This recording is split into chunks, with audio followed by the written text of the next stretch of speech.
What's up, guys? I know it's been a minute since I last made a video here, but it's now winter in Florida, so I had to wear a little jacket here. But yeah, I want to give you guys an update on the 66 Mustang here, so you guys can tell we have a 302 fuel injected, which I'll go into more about that in a few minutes. But this car has been a wild rabbit hole. By no means is this easy.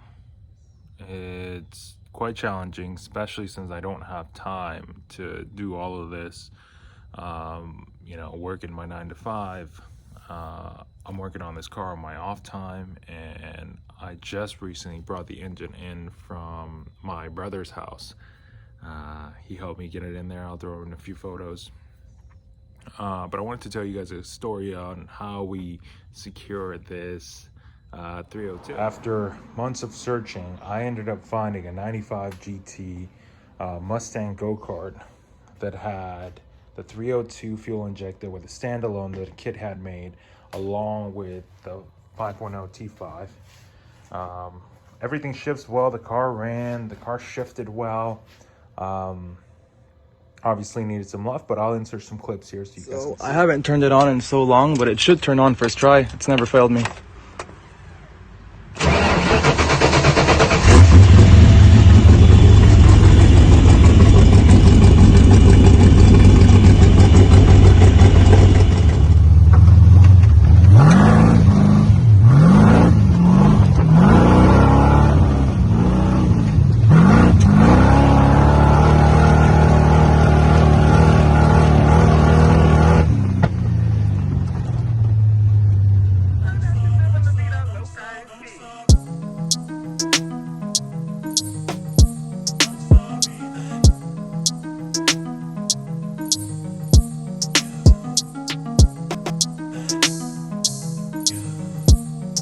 This car had a 289 3-speed. Now, at some point, somebody pulled that engine out and they installed this 302, which was just clapped out. And when I started it up and ran it, it just wasn't where I wanted it. It smoked, it made a ton of noise, and doing the math, doing the budget, it didn't make sense to rebuild it, you know? I kept looking on Facebook Market, and in the meantime, I started doing a couple of things to the car. I pulled the engine out. I cleaned up the engine bay, which was horrendous. I'll throw in a couple photos in there. But I literally just took a wire brush, a wire wheel, and I scuffed it down and hit it with some black spray paint, some Rust-Oleum, nothing fancy. And I think it looks great for what it is, of course. This is definitely a 10-foot paint job. Looks great from 10 feet away, and if you get any closer, you can definitely see the imperfections.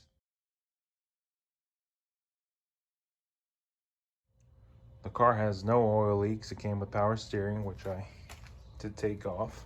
I needed to change out that pump because it was leaking. That's the only thing. Other than that, the engine looks pretty solid. No leaks. Ran pretty healthy. Head gaskets are in good condition. Along with some of the other parts that I have collected, we have here a 95 GT 373 limited slip rear end that we're going to modify to put in the 66. Currently the gears that we have in the 66 are 280 with an 8-inch. 8-inch or 8.25, I don't quite remember, but it's a small one. It's going to break, and it's an open differential. We have some headers here that came off of our 302 that's under the tarp here. Now, from that 95 GT, I ended up pulling almost everything that I could use.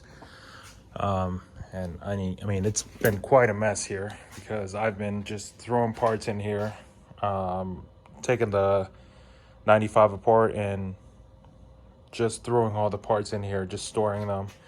It's a mess. I don't like it, so I'm gonna spend some time today cleaning everything up and hopefully making a video for you guys on dropping the engine in. So as you guys can see, we have some different wheels on the Mustang. We have the bullet style wheels, and I did end up having to put some spacers, 1 inch and a quarter in the back and 1 inch in the front.